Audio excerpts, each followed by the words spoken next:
शेख हसीना की सरकार गिरने के बाद बांग्लादेश की राजनीति में उथल पुथल मचा हुआ है और वहां का शिकार लगातार हिंदू समाज हो रहा है। हिंदुओं पर लगातार अत्याचार हो रहे हैं, हमले हो रहे हैं।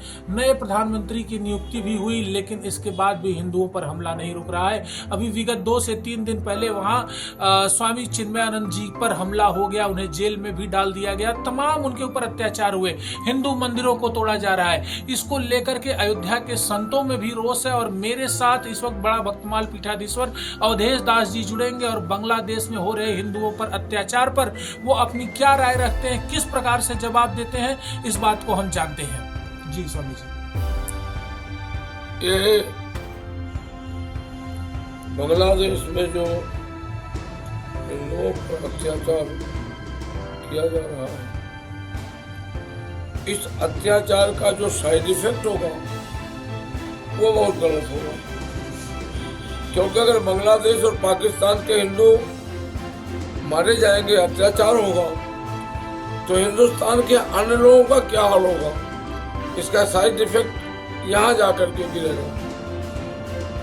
हिंदू सहिष्णु है, हिंदू बहुत ज्यादा शांत है, लेकिन अगर हिंदू की शांति भंग की कर दी जाए तो अपने आप में वो परशुराम भी है। क्योंकि भगवान ने कहा, निश्चरहीन करो मैं भुज उठाए प्रणकीन। हम लोग उन्हीं की उपासना करते हैं। बांग्लादेश में हिंदुओं के ऊपर अत्याचार हो रहा है और पाकिस्तान में भी अत्याचार हो रहा है। इस अत्याचार का परिणाम ये होगा, आने वाले समय में अगर मुसलमान अपने आप में समझ नहीं जाते हैं तो इसका दुष्परिणाम पाकिस्तान, बांग्लादेश और हो सकता है कि हिंदुस्तान भी इस चपेट में आ सकता है। क्योंकि हिंदुस्तान के मुसलमानों के भी बहुत ज्यादा भाव बढ़ गए। अभी अभी आपने देखा संभल की जो स्थिति है, संभल में अगर सरकारी जांच गई थी, अगर कोर्ट के आदेश से जांच गई थी, तो वहां से मुसलमानों ने मिलकर के और इतना बड़ा आतंकवादी हमला कर दिया, इतनी पत्थरबाजी किया, इतना लोगों को मारे, अधिकारियों को मारे, जबकि सरकार की ओर से एक भी गोली नहीं चलाई गई। ये केवल इसलिए कि हो सकता है कि शांत हो जाए, लेकिन बांग्लादेश को देख करके यहाँ के मुसलमानों के भाव बढ़ रहे हैं और वो भी ऐसी स्थिति पैदा करने के लिए अपनी तैयारी कर रहे हैं।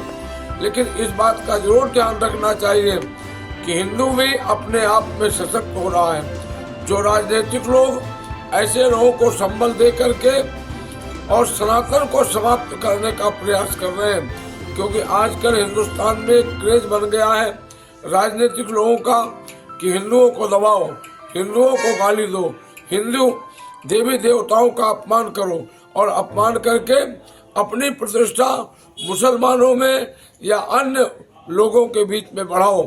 ये अब नहीं चलेगा। अब ये निश्चित बात है, योगी जी ने जो नारा दिया है, बटोगे तो कटोगे, तो हम बटेंगे नहीं तो हम कटेंगे भी नहीं।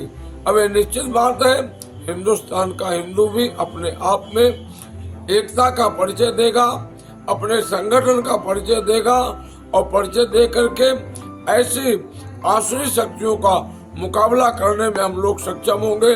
जबकि बांग्लादेश और पाकिस्तान और यहाँ तक कि आजकल तो बंगाल के भी मुसलमानों से लोग दुखी हो चुके हैं। ऐसी परिस्थिति में हिंदू अपने आप में सशक्त हो रहा है। जो देख रहे हैं, देख करके हम सशक्त हो रहे हैं। हर प्रकार का ऐसी आसुरी शक्तियों से मुकाबला करने के लिए अब तैयार रहेंगे। ये सारे हिंदुओं को समझना पड़ेगा। मेरे साथ बड़ा भक्तमाल पीठाधीश्वर अवधेश दास जी जुड़े हुए थे। इन्होंने कहा हिंदू अब सशक्त हो रहा है, उसे डरने की जरूरत नहीं है और हिंदू भी जवाब दे सकता है। मैं देवेश पांडे, अयोध्या।